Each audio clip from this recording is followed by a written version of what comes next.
Nós vamos continuar com a nossa série de pregações chamada Samuel, chamado para uma nova geração. No livro de 1 Samuel, obviamente, no capítulo 4,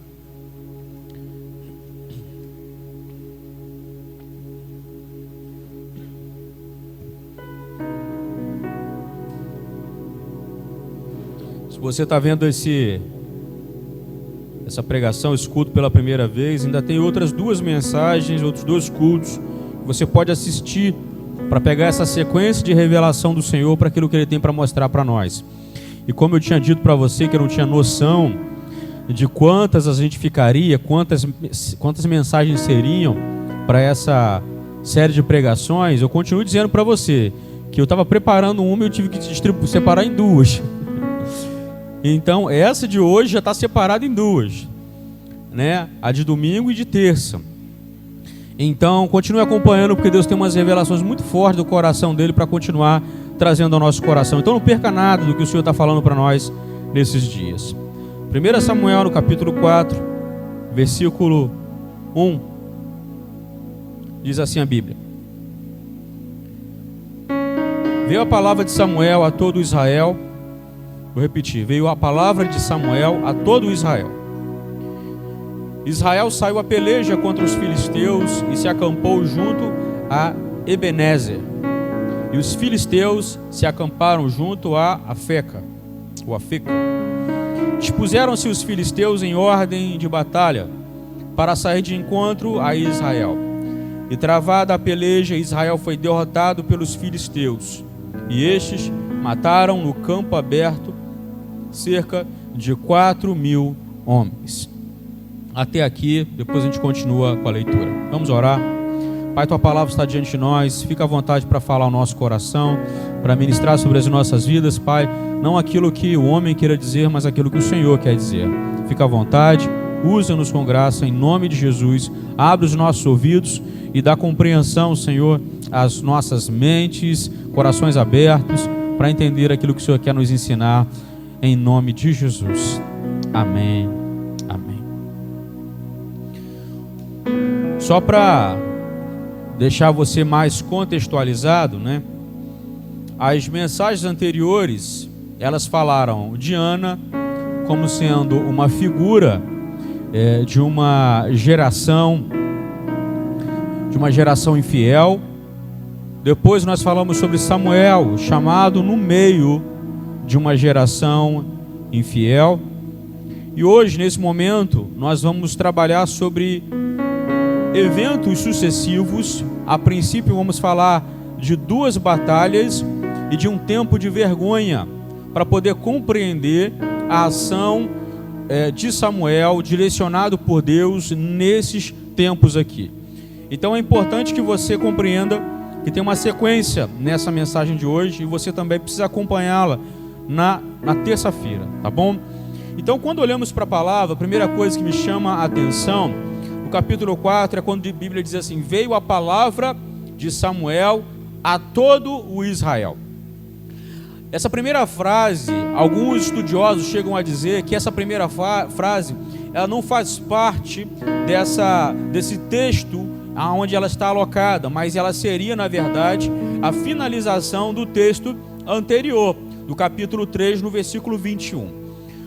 Não dá para poder garantir se de fato é assim, mas o que fica bem claro é que logo depois que a Bíblia diz que vem a palavra do Senhor a Samuel, e essa palavra que vem ao Senhor a Samuel, ela chega a todo Israel, é porque Samuel ele tem um nível de referência, de influência muito grande no meio daquela nação de Israel.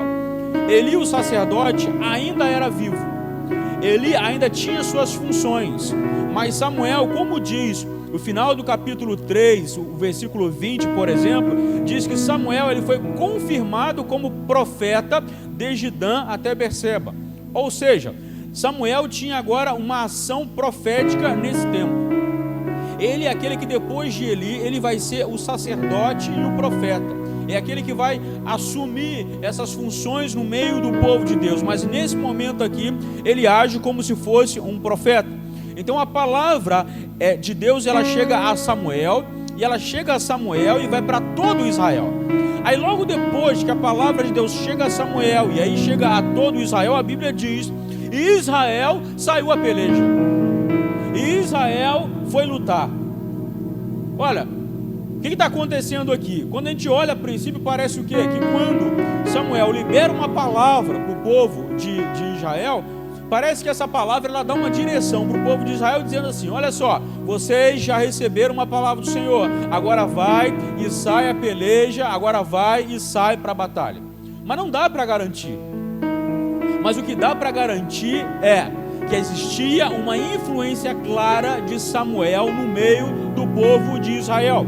Essa influência é óbvia. E aí quando saímos no capítulo 4, no versículo 1, fala que os filisteus eles vão se acampar num campo justamente para poder lutar contra o povo. Vai no versículo 2, a Bíblia vai ensinar para a gente que eles estiveram ali num campo aberto. Vou repetir, num campo aberto. Só que os filisteus derrotaram a Israel, mataram 4.000 deles num campo aberto.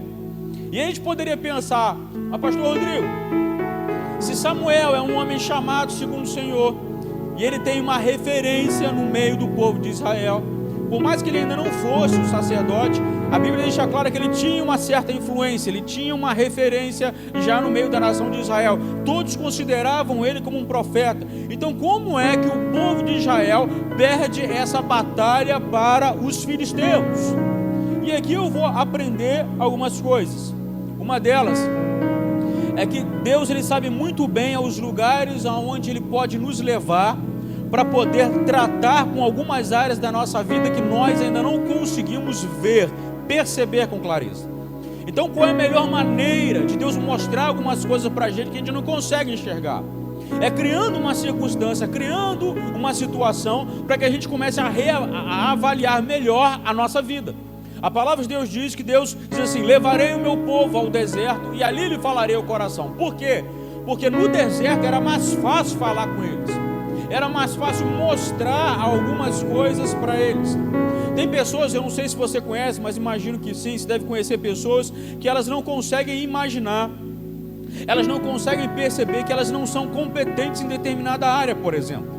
Às vezes ela acha que ela é muito boa em determinada área, mas quando os outros olham, sabem que aquela pessoa não é tão boa assim naquela área. Tem gente que acha que joga futebol muito bem, mas quando as outras pessoas olham e falam assim: não joga muito bem ainda. E às vezes precisa passar por um teste, por uma escola para poder perceber ali: olha, eu não jogo realmente tão bem, olha quanta gente boa que tem aqui. Então às vezes é preciso chegar a um determinado lugar, uma determinada situação, para perceber: olha, eu preciso reavaliar a minha vida, olhar melhor para como eu tenho me comportado e como eu tenho feito. Então por que essa derrota chega no meio do povo de Israel aos filisteus? Porque eles precisavam reavaliar o seu caminho. Outra coisa que eu aprendo aqui é o seguinte: que a sua influência positiva, ela não garante a vitória de quem está perto de você. Então Samuel, ele realmente era um homem de Deus, ele era uma referência, mas a referência dele não garante que os outros vençam. E tem muita gente por aí assim, ela quer se comprometer com o Senhor, ela quer buscar o Senhor, mas ela às vezes fica pensando que o compromisso que Deus tem com ela, que ela tem com o Senhor, é suficiente para que todas as pessoas que ela ame, que ela goste, que ela conheça, sejam também abençoadas. Isso não é verdade. Outras pessoas serão abençoadas pelo nosso caminho de servir ao Senhor, sim, mas tem coisas que o Senhor vai querer tratar especialmente com cada um. E quando Deus quiser tratar com alguém que está perto de você, não adianta você tentar interferir, entrar no meio do caminho. A sua influência, a sua referência, a sua vida de santificação, de consagração, não vai impedir que Deus trate com o outro, que Deus cuide do outro também. Da mesma maneira, tem muita gente por aí que entende, acha que não precisa ter uma vida com Deus. Ela acha que se o outro tiver uma vida com Deus, ele vai garantir a própria vitória dela. E aí você está aí hoje na sua casa ouvindo essa palavra e querendo apenas que a sua esposa sirva ao Senhor, que o seu marido sirva ao Senhor, que o seu filho sirva ao Senhor, e fala assim: vai para a igreja, ouve o culto, assiste o culto, vai para a casa de Deus, mas você mesmo não vai. Mas você mesmo não se coloca nessa disposição, desse jeito. E aí o que você está fazendo? Você está dizendo para o outro que ele precisa fazer para ser abençoado, mas você mesmo está rejeitando a oportunidade de ser abençoado. E acha que se o outro for na igreja, se o outro estiver buscando o Senhor, aí resolve os seus problemas. E não é assim. Cada um precisa tomar uma decisão. Cada um precisa tomar as próprias decisões na sua vida. Cada um tem as suas próprias responsabilidades. Eu tenho as minhas e você tem as suas responsabilidades. Então a primeira derrota chega justamente para poder dizer, olha, reavalie a sua vida. A segunda batalha ela vai acontecer. O versículo 3 diz assim para a gente da Bíblia: voltando o povo ao arraial, disseram aos anciãos de Israel: por que nos feriu o Senhor hoje diante dos filisteus? Então o que aconteceu com eles? Eles ficaram desesperados, preocupados, porque eles não conseguiam compreender o porquê que aquilo foi causado no meio do povo de Deus. Algo que é causado no meio de todos é uma coisa, mas algo que chega na direção do povo de Deus e que os ímpios fazem com que o povo de Deus sofra. Olha o que a palavra já está ensinando para a gente. O povo de Deus, que tem uma grande referência, não conseguiu vencer ali a batalha. E eles ficaram preocupados o porquê que aquilo tinha acontecido no meio deles. Deus estava querendo ensinar algumas coisas, estava querendo chamar a atenção para algumas coisas. E nesse tempo também é exatamente isso que está acontecendo. Eu não tenho o mínimo sombra de dúvidas disso. Deus está tentando chamar a atenção da humanidade. Deus está tentando chamar a atenção do povo dele também. Deus está tentando chamar a atenção de todos, para que todos entendam, para que todos compreendam que nada acontece por acaso. E se para Deus chamar a atenção do mundo, Ele tiver que fazer coisas no meio de nós, das quais nós vamos ser levados no deserto, numa circunstância difícil, para podermos orar mais, Ele vai fazer. Se Ele precisar levar a humanidade para o deserto, para falar ao coração da humanidade, Ele vai fazer. Então nada me tira do coração que quando Deus nos leva a um lugar onde nós podemos sofrer ali, é justamente para chamar a nossa atenção numa direção onde nós estávamos descansados, relaxados, achando que estava tudo bem, tudo arrumado, tudo certo. Por que nos feriu o Senhor? A pergunta certa a fazer não é o porquê que o Senhor fez isso, não é por que o Senhor está permitindo isso, mas é o que Ele quer que eu aprenda com isso, o que Ele quer me ensinar com isso. Quantas vezes a palavra de Deus ela mostra que pragas chegavam no meio do povo, e Deus dizia para o povo para ficarem nas suas casas, até que a ira do Senhor passasse. Lá em Isaías no capítulo 26, no final dele vai falar sobre isso. Até que a ira do Senhor passasse. Feche sua porta, entre na sua casa, porque nós estamos tentando mostrar alguma coisa para o povo, e o povo precisava acordar para poder entender aquilo. É importante discernirmos o tempo que nós estamos vivendo, porque nos feriu o Senhor. E aí eles tentam encontrar um jeito para tentar mudar o quadro da vida deles. Olha o que diz o versículo 3. 2 ainda. 3, perdão. Voltando o povo ao arraial, disseram aos anciãos: por que não feriu o Senhor diante dos filisteus? A parte B: tragamos de Siló a arca da aliança do Senhor, para que venha no meio de nós e nos livre das mãos dos nossos inimigos. O povo de Israel então criou a sua própria solução. Qual foi a solução? Traga a arca da aliança. Por quê? Porque a arca da aliança é o símbolo da presença de Deus. Traga a arca da aliança para o nosso meio. Agora, quando a gente olha para essa confusão que acontece, eles agora começam a se lembrar. Vou repetir, eles se lembram da arca da aliança. Eles começam a se lembrar do que antes eles não se lembravam mais. Então o símbolo da presença de Deus, que era a arca da aliança, a história mostra que trazia vitória ao povo. E em nossos dias, você sabe qual é a arca da aliança? Em nossos dias, a arca da aliança, o símbolo da presença é o templo, é a casa. Se eu vou na casa de Deus, eu vou no templo, eu vou lá porque lá Ele se manifesta. É isso, o templo simboliza isso. E por mais que saibamos que o Senhor está em todo lugar, nós adotamos o templo como casa de Deus. E o ajuntamento em oração confirma isso. Eu não estou aqui para poder dizer que não é assim. Mas sabe qual era o problema? É que o povo de Israel, que não se lembrava normalmente do Senhor, no momento de aperto, ele se lembra do Senhor. E certamente você deve conhecer um monte de gente que está passando agora e está começando a se lembrar do Senhor. Já me contaram até que tem ímpio em casa que não sabe o que fazer e está orando, buscando o Senhor nas suas orações. Se desviou do Senhor, mas agora tem falado com o Senhor, agora tem acreditado que Deus existe. E aqui existia um povo que usava a arca da aliança, sabe como? Como um amuleto. Olha, vamos levar a arca, e a gente vê, assim como tem muita gente que deixa a Bíblia aberta em casa, lá no Salmo, para ver se também espanta a coronavírus da sua casa. Não é a Bíblia aberta que resolve. E a gente começa a tentar usar um monte de amuleto em volta de nós, para tentar trazer a espiritualidade e a proteção do Senhor para a nossa casa, para a nossa vida. Agora, o jeito que eles usavam estava errado. Porque a arca era símbolo da presença, mas a distância do coração para o que a arca representava é que era o fator determinante do futuro de um povo. Vou repetir, não adianta a gente trazer a arca, que é o símbolo da presença, não adianta a gente estar na casa, no templo, que é o símbolo da presença, se o coração está longe, se o coração está distante.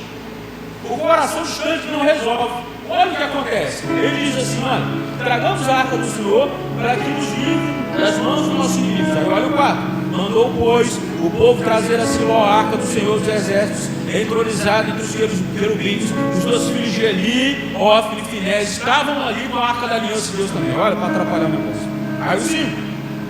Sucedeu que, vindo a arca da aliança do Senhor ao arraial, rompeu todo Israel em grandes brados e ressoou a terra. O povo de Israel foi motivado naquele momento. Deus está conosco. Versículo 6.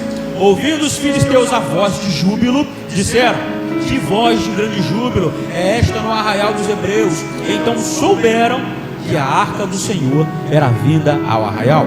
7. E se atemorizaram os filisteus e disseram: os deuses vieram ao arraial. E diziam mais: ai de nós, que tal jamais sucedeu antes. Ai de nós, quem nos livrará da mão desses grandiosos deuses? São os deuses que feriram os egípcios com toda sorte de praga no deserto. O exército egípcio começou a ficar aterrorizado. Aí a Bíblia diz no versículo 9: olha o que eles mesmos disseram lá: sede fortes, ó filisteus, portai-vos varonilmente, para que não venhais a ser escravos dos hebreus, como eles serviram a vós outros. Portai-vos varonilmente e pelejai. 10. Então pelejaram os filisteus, e Israel foi derrotado, e cada um fugiu para sua tenda. Foi grande a derrota, pois foram mortos de Israel 30.000 homens de pé. E foi tomada a arca de Deus, e mortos os 2 filhos de Eli, Ofni e Finés. O que aconteceu? Trouxeram a arca, trouxeram aquilo que acreditavam que era a presença, mas mesmo assim não resolveu. Eles absorvem agora, eles recebem agora a segunda derrota na batalha nesse campamento. E por que isso acontece com eles? O que estava acontecendo aqui? Como disse para você, quando a arca, quando a igreja é apenas usada como um amuleto, e o coração está longe, e o coração está distante, não é vir para esse templo que resolve a sua vida. Não é ter a arca que nos dá vitória. O que nos traz vitória é quando o coração está próximo à presença do Senhor. E aí o povo derrotado com a arca da aliança, porque na verdade a cabeça deles era mais ou menos assim: olha, se a gente for à igreja, os nossos problemas vão estar resolvidos. Sabe o que Deus está dizendo para a gente nesse tempo? É que tinha muita gente que estava indo à igreja, muita gente estava indo no templo, mas que estava com o coração distante, estava com o coração longe. E agora nesses tempos Ele está provando os nossos corações, Ele está provando as nossas vidas. Então ir à igreja não nos garante vitória, não garante, não resolve. O que precisa acontecer para que as nossas vitórias aconteçam é sim ter uma influência correta. Precisa ter um Samuel sim na liderança? Precisa. Precisa ter alguém de referência sim na sua casa? Precisa. Precisa ter alguém que vai mostrar o caminho que os outros precisam andar? Precisa ter alguém de influência. Mas só alguém de influência não é suficiente. Um líder consagrado, que serve ao Senhor, santificado, ele não muda a trajetória de um povo. Porque o povo tem que querer. Estar na igreja, na casa de Deus, também é um fator muito importante. Mas ter um bom líder, estar numa boa igreja, num grande templo, também não resolve o nosso problema. Também não garante vitória para a nossa vida. O que vai garantir vitória para a nossa vida? É quando o nosso coração, ele ama a presença. É quando o nosso coração ama estar próximo do Senhor. O versículo 11 diz que a arca de Deus, ela foi tomada. A arca foi arrancada. E nos nossos dias também a arca foi arrancada de nós. Não podemos mais ir como gostaríamos de ir para a igreja, para o templo. A arca foi tomada das nossas vidas. Estamos experimentando coisas que nós não gostaríamos de experimentar. E tudo isso é para quê? Para demonstrar onde está o nosso coração, aonde está a nossa vida. Porque o povo, quando colocaram a arca ali, todo mundo foi para o oba-oba. Ei, a arca chegou! Ei, a arca chegou! Agora vamos lá!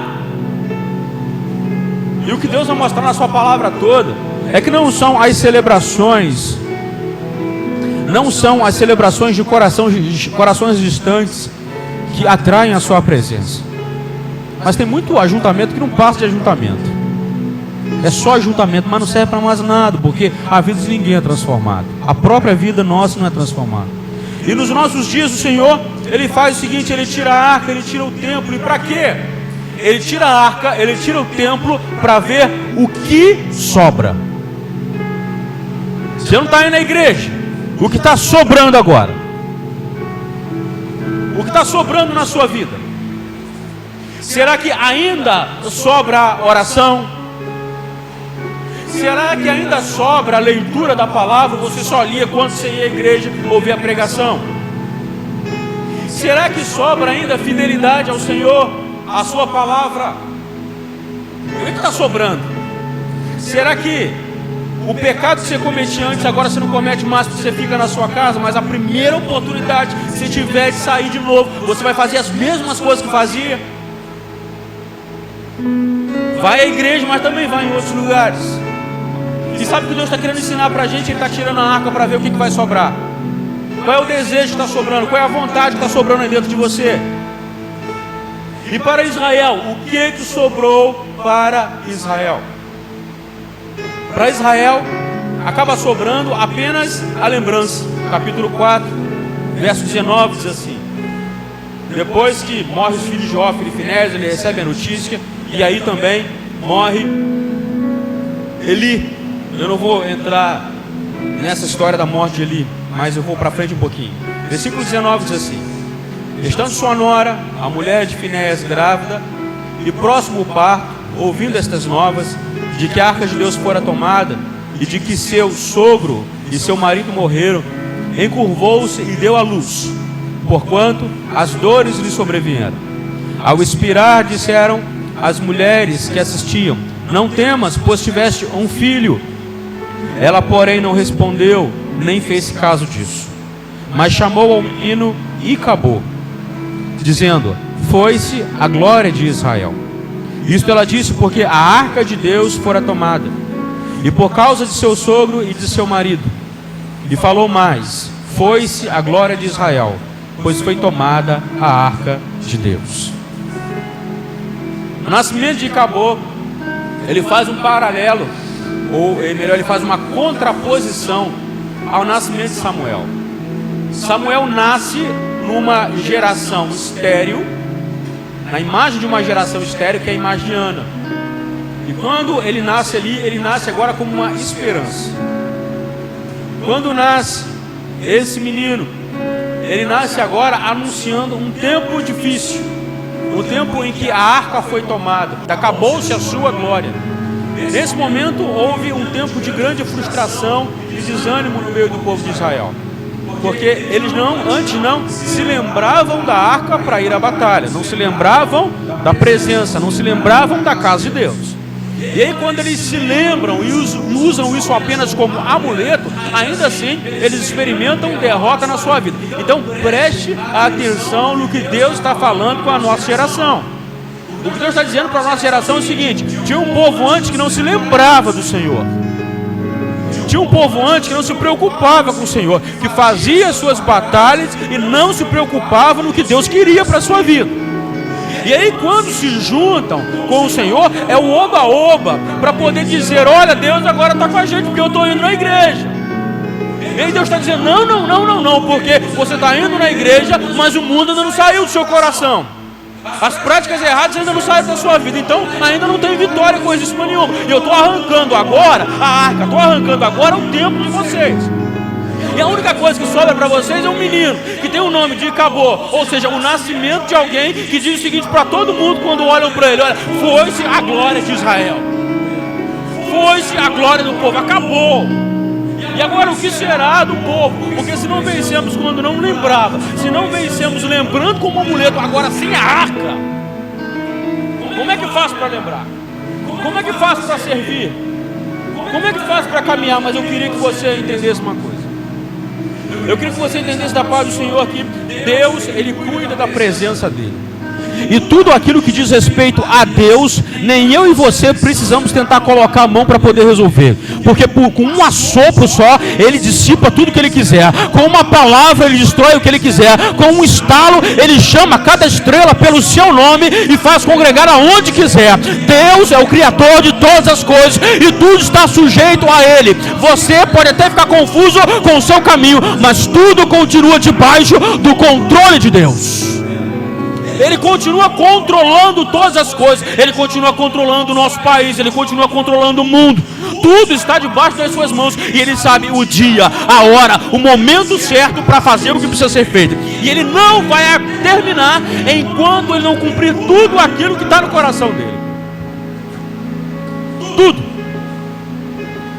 Eu queria que você entendesse que a arca do Senhor, que a presença do Senhor, Ele cuida e Ele guarda. E Ele leva onde Ele quiser.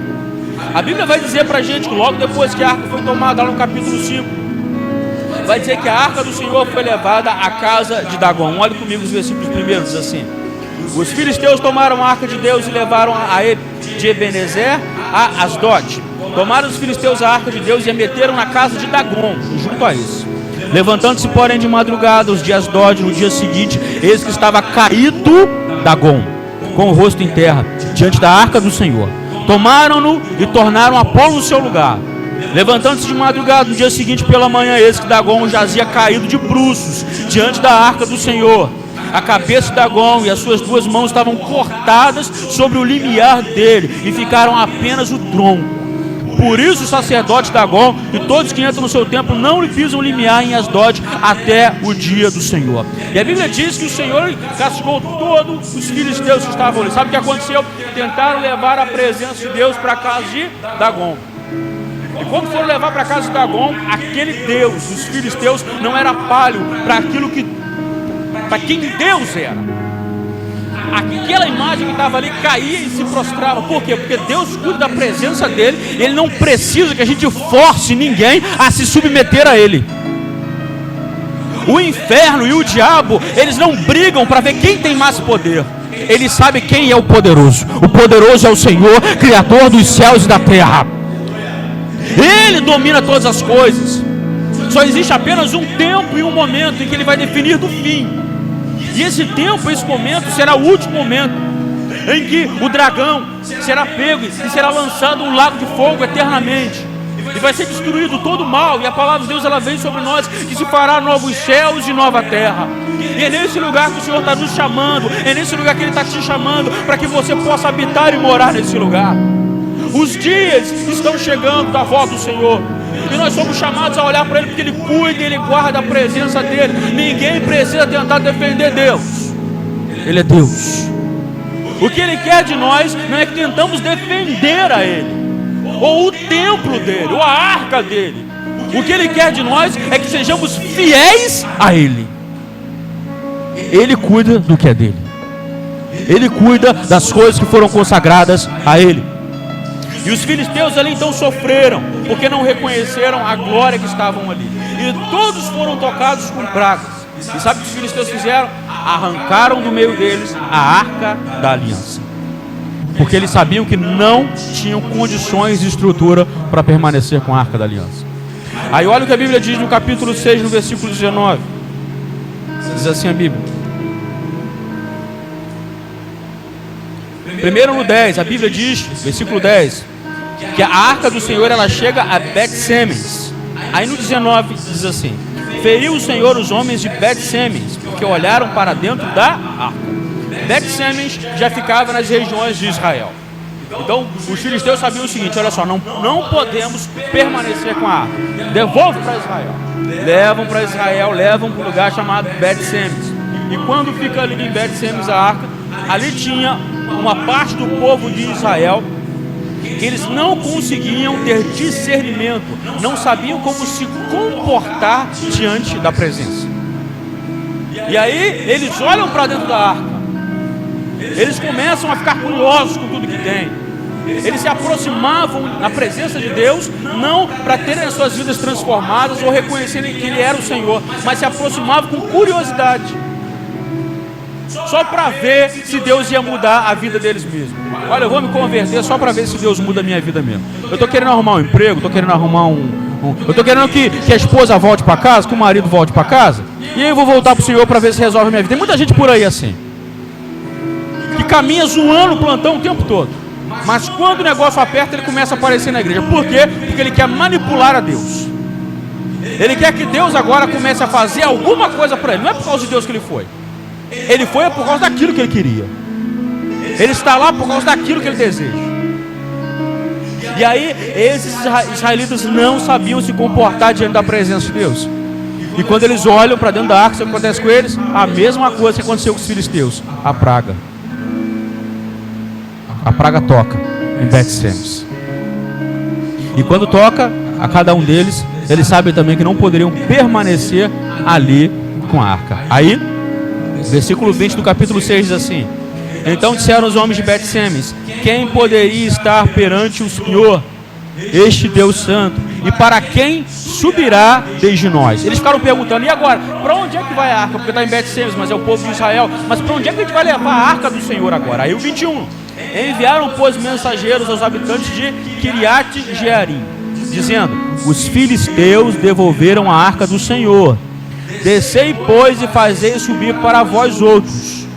Então vieram os homens de Kiriat-Jearim e levaram a arca do Senhor à casa de Abinadab, no outeiro, e consagraram Eleazar, seu filho, para que guardasse a arca do Senhor. Então eles não sabiam onde deveria ir, mas Deus mostra a instrução. E a arca agora ela vai a Kiriat-Jearim, ela vai para a casa de Abinadab. Então a arca voltou para Israel, mas não volta para Israel um Israel que não sabe se comportar. Ela não volta para Israel para um Israel ainda que não aprendeu a se comportar. A arca só volta para Israel que sabe o que precisa fazer. A arca está em Kiriat-Jearim e vai à casa de Abinadab. E por que ela vai à casa de Abinadab? Eleazar está ali no outeiro, e consagraram Eleazar. A arca só pode permanecer na casa de um consagrado, de um santificado. A arca do Senhor, ela quer permanecer sobre a sua vida e te dar vitória.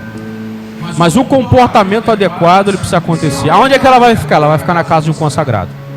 Ela pode estar indo a vários lugares, mas ela vai ficar na casa de um consagrado. Tem gente por aí perdendo a arca, perdendo a presença, e ficando aí apenas com o Icabô sem glória. Mas na casa de Abinadab tem um consagrado. E onde tem um consagrado, a arca da presença o encontrará. A arca da presença, ela vai te encontrar, meu irmão, minha irmã. Ele cuida da arca da presença, ele cuida do lugar. Eu tenho certeza que ele quer também fazer da sua casa um lugar de um consagrado. Então, essa palavra está chegando no seu coração para que você entenda uma coisa. Não é apenas a palavra chegar, mas é como me comporta diante dela. Seja um consagrado. E se você for um consagrado, um grande milagre do Senhor vai acontecer sobre a sua vida. Deus vai preparar um tempo de grandes vitórias para você. Tem muita coisa ainda para poder falar, eu vou falar uma terça-feira para você. E você vai ouvir essa palavra também. Essa palavra que vai tocar o seu coração e vai mostrar a você o que Ele quer fazer e o que Ele quer realizar em você. O que Ele quer dizer para você, o que Ele quer que você compreenda nesses tempos. Então, por favor, trate a presença de Deus com cuidado. Quem é chamado no meio de uma geração infiel, ele sabe tratar bem a presença de Deus. E você foi chamado. Não era só Samuel que tinha de consagrado naquele tempo. Tinha o Eleazar também. Não era só aquele que estava lá na frente como profeta falando. Tinha uma casa de Abinadab. A tua casa é uma casa de Abinadab. É uma casa de gente consagrada. É uma casa de gente que quer orar e quer falar: Senhor, eu quero consertar o meu caminho. Senhor, eu quero consertar as minhas motivações. Senhor, eu quero consertar o rumo da minha vida. Eu vou chamar o ministério de louvor para já se aproximar. Uma casa de Abinadab precisa ser hoje estabelecida dentro da sua casa. Uma casa de Abinadab precisa chegar e se manifestar no seu coração. Onde vamos levar a presença? Qual é o lugar da presença? O lugar da presença é na sua casa. O lugar da presença é nesse lugar. O Senhor quer fazer da sua casa uma morada para Ele. O Senhor quer fazer da sua casa um lugar onde Ele possa habitar, um lugar onde Ele possa ficar. Então eu te convido em nome de Jesus Cristo a colocar a tua mão no teu coração, colocar a tua mão e começar a pensar agora no teu comportamento, na tua vida, como você tem se colocado diante do Senhor. E enquanto a ministração do louvor acontecer, você vai falar para Ele aquilo que precisa ser arrumado na sua vida, aquilo que precisa ser acertado no seu coração. Eu tenho certeza que Deus vai visitar você. Vamos adorar ao Senhor. Faça dessa canção a sua oração nessa noite.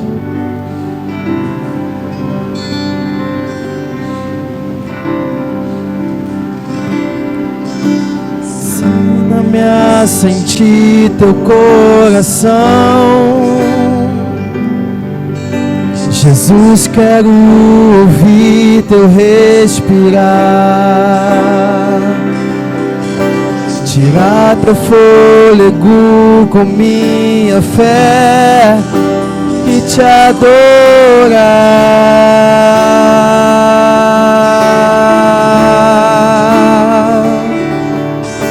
Jesus, tu és o pão que me alimenta,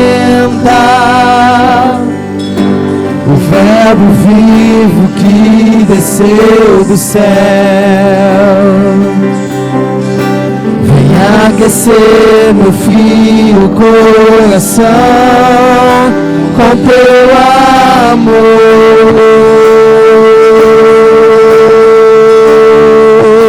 Abraça-me, abraça-me, cura-me, cura-me, unge-me. Unge-me, toca no Senhor, toca-me,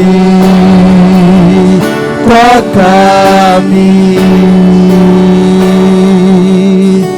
Ensina-me a sentir teu coração. Jesus, quero ouvir teu respirar. Tirar teu fôlego com minha fé e te adorar.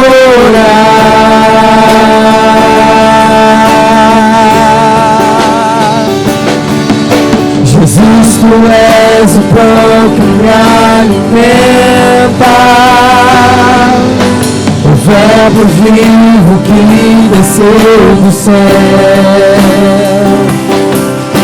Venha aquecer meu frio coração com teu amor.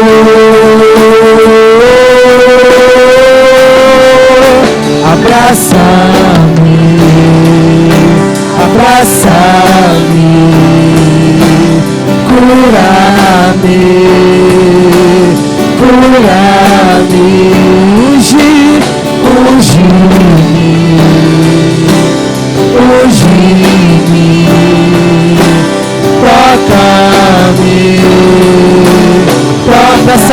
sobre mim, vem sobre mim, com teu manto, reina em mim, com sua glória, pois ao teu lado é o meu lugar. Aleluia, aleluia. Vem sobre mim, com seu manto, reina em mim, com sua glória, pois ao teu lado é o meu lugar. Aleluia, aleluia. Abraça-me, abraça-me, cura-me, cura-me, unge-me, unge-me, toca-me, toca-me. Senhor Deus, nós nessa hora oramos, Senhor, pelos teus filhos, tuas filhas, Senhor, que estão aqui nesse lugar, estão, Senhor, em cada casa, estão colocando, Senhor, diante de ti o coração. E nós, Deus, nessa hora queremos te pedir, Senhor, que a nossa casa seja como de Abinadab, que dentro da nossa casa tenha Eleazar, tenha homens e mulheres consagrados, que querem, Senhor, guardar a Tua presença. Não queremos ser, Deus, daqueles que esquecem da Tua presença, que tem um coração distante de Ti. Não queremos, Senhor, mas queremos sim ter um coração, Senhor, que atrai o Teu coração também. Por isso, ó Deus, em nome de Jesus, que em cada lar agora haja homens e mulheres, Senhor, decididos por não usar, Deus, o Teu nome, a Tua casa, a Tua palavra como um amuleto. Que estão, Senhor, homens e mulheres, Senhor, que não queiram apenas estar na Tua casa, Senhor, pelo oba-oba, mas que queiram sim, ó Deus, ter uma vida totalmente entregue no Teu altar. Homens e mulheres, Senhor, que reconhecem que essa geração precisa de cura, que essa geração, Senhor, precisa de milagre, de transformação. Eles só podem, Senhor, ser curados, ó Deus, se existirem homens e mulheres que carregam a Tua presença, se existirem homens e mulheres, Senhor, que se comprometem contigo. Essa família, Pai, precisa dessa pessoa que está aí agora ouvindo essa oração, recebendo essa oração. A família dele, a família dela precisa, Senhor, de enxergar alguém de referência. Então eu te peço, ó Deus, coloca coragem nesse coração agora. Coloca, Senhor, disposição nesse coração agora, Senhor, para te servir. O mundo e o diabo e outras pessoas em volta podem até criticar, Senhor. Outras pessoas podem falar o que elas quiserem, mas em nome de Jesus, eu te peço, Senhor, consagra os teus filhos aí agora. Põe a tua mão em cada coração, e eu sei que eles estão sentindo o teu Espírito, Senhor, tocando a vida deles. Eles estão sendo marcados pela tua presença agora, como um Eleazar, como um consagrado do Senhor, alguém que pode manter na sua casa e na sua família a arca da tua presença. Em nome de Jesus nós declaramos, Senhor, que toda treva, todo mal que estiver em cada família será agora expulso pela luz da presença, da glória, da graça do Senhor Jesus Cristo, que entra, inunda cada lugar.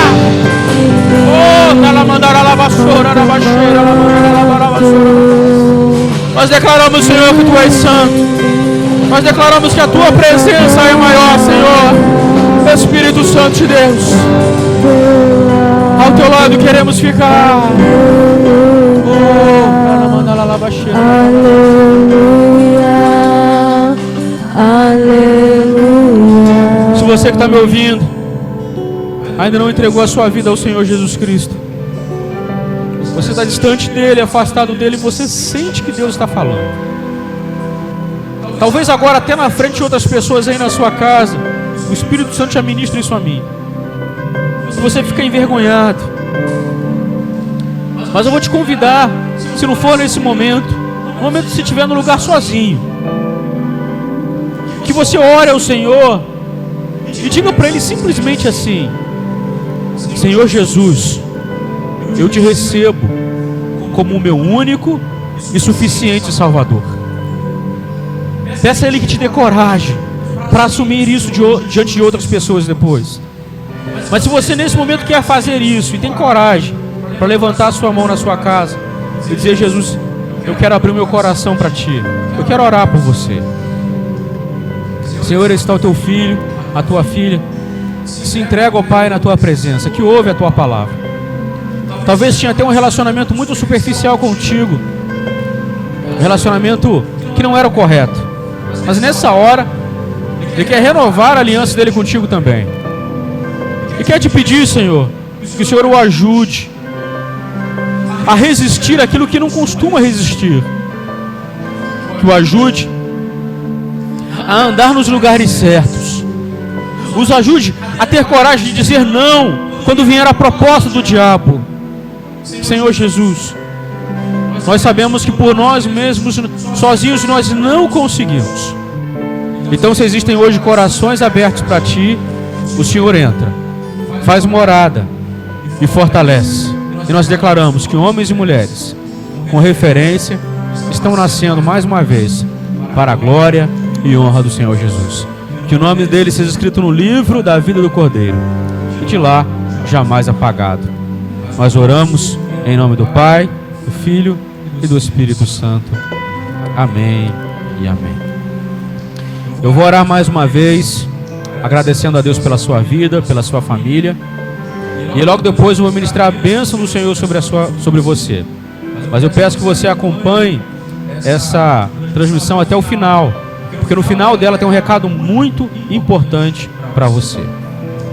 Senhor, obrigado pelas famílias reunidas, por cada pessoa que ouve a Tua palavra, cada pessoa que esteve nesse culto conosco, adorando a Ti. Que o Senhor abençoe a sua família, a sua casa, abençoe o seu trabalho, abençoe, Senhor, a nossa nação, abençoe, Senhor, as decisões que serão tomadas. Nós queremos aqui, Senhor, como igreja do Senhor, Tua palavra nos ensina para nós orarmos pelas nossas autoridades. Então, Senhor, não seja encontrada, Senhor, em nossos lábios maledicência, maldição sobre as nossas autoridades. Mas nós nessa hora queremos declarar em nome de Jesus que as nossas autoridades políticas, elas sejam abençoadas. Quando o Senhor quis inclinar o coração de Faraó ao Senhor, o Senhor inclinou. Quando o Senhor quis endurecer, durante 9 pragas, o Senhor endureceu. Então, Senhor, nós declaramos também que o Senhor tem poder, e sabemos disso, para inclinar o coração das autoridades na direção que o Senhor quiser. Então, Senhor, na Tua hora, no Teu momento, quando for para abençoar o Teu povo, inclina o coração, abre espaço e abençoa o Teu povo. Nós oramos em nome de Jesus. Que o amor de Deus Pai, a graça de nosso Senhor e Salvador Jesus Cristo e a comunhão e consolação do Espírito Santo é sobre a sua casa, sobre a sua família, no seu trabalho. Onde tocar as tuas mãos seja abençoado, onde pisar a planta dos teus pés, abençoado será. Em nome do Pai, do Filho e do Espírito Santo. Amém e amém. Deus te abençoe. Amém.